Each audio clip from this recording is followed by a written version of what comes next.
That was a video of Andy Ngo being assaulted back in 2019. You've seen him several times on this show. I will tell you, just a real soft-spoken, good dude. Not a big dude, but wades into the animals, gets beat up pretty good. Just filed a lawsuit against him. Just went through the system in Portland, and wouldn't you know it, Antifa found completely not, well, it was, I say not guilty. They were found not liable for anything whatsoever, even with the video evidence you just saw. Truly communist hell in these blue places. Joining me now, my friend Jack Posobiec. He is the host of the Great Human Events Daily and wrote a book on these animals, has had confrontations with them himself. Jack, you've talked a lot about this trial. What exactly happened? Look, how can even a communist disregard evidence? I just watched Andy Ngo get socked in the face. How could a communist even deny evidence? Well, it's simple, Jesse. They were good comrades. That's what you saw here. That was a jury of 12 people. Either on one hand, you had the good comrades.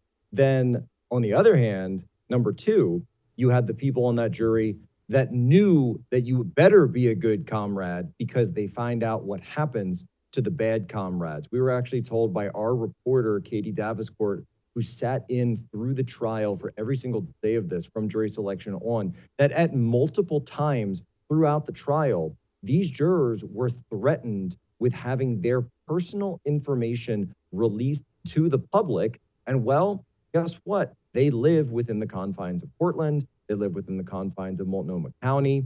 Our own journalist, as you can see in the video here, had her windows completely smashed in her vehicle. Not much was stolen, but a message was sent.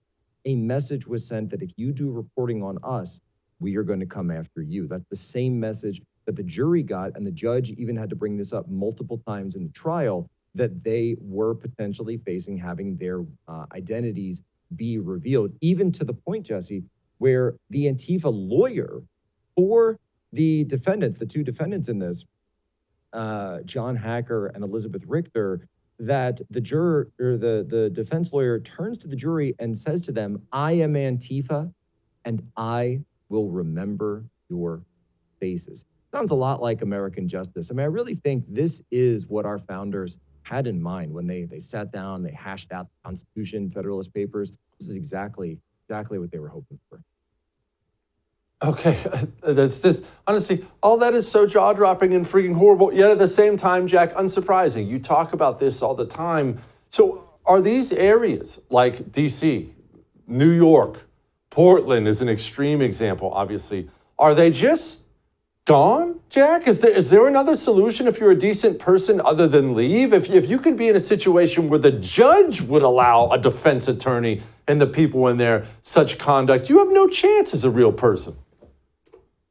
Well, that's exactly right, Jesse. And if you're anyone who's seen politically as to the right of, say, Joseph Stalin, you will be considered a fascist. You'll be considered a Nazi. Our journalist was screamed at and accosted by a roving group of Antifa inside the courthouse as the jury was deliberating, which, by the way, included the two defendants, confronting her, trying to pull her onto an elevator, telling her that she was a Nazi, that she was a liar, screaming at her. And by the way, Jesse, now you brought up earlier today that this was a civil trial. That's because he tried to go through the criminal route the first time around. He actually got one of these guys indicted. So, and you'll love this. You'll love this.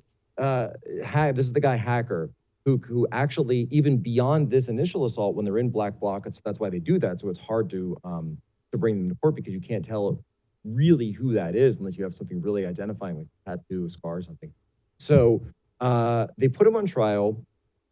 They find Andy Ngo to be a victim of an assault, but then the judge rules that Hacker was not guilty of assault because Andy had provoked him by posting about him on Twitter.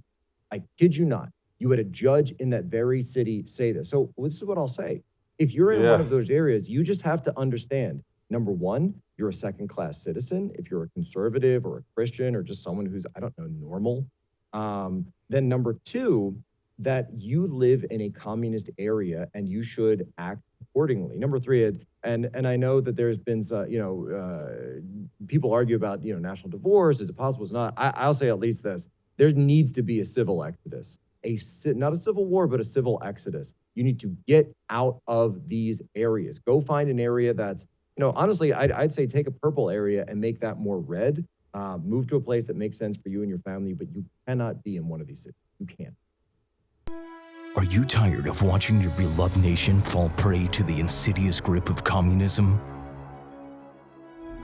The Anti-Communist Manifesto by Jesse Kelly is the ultimate guide to fighting back against this destructive force. Discover the shocking truth about communism infiltrating our education system, corporations, and even environmental movements. Unmask the true agenda behind groups like Antifa and Black Lives Matter and learn how to protect the United States from the most malicious enemy. With extensive documentation of past atrocities, you'll see the undeniable danger posed by this ideology. Arm yourself with knowledge and join the fight to preserve the American way of life. The Anti-Communist Manifesto, a new must-read book from Jesse Kelly. Get your copy today at jessekellybook.com or wherever books are sold.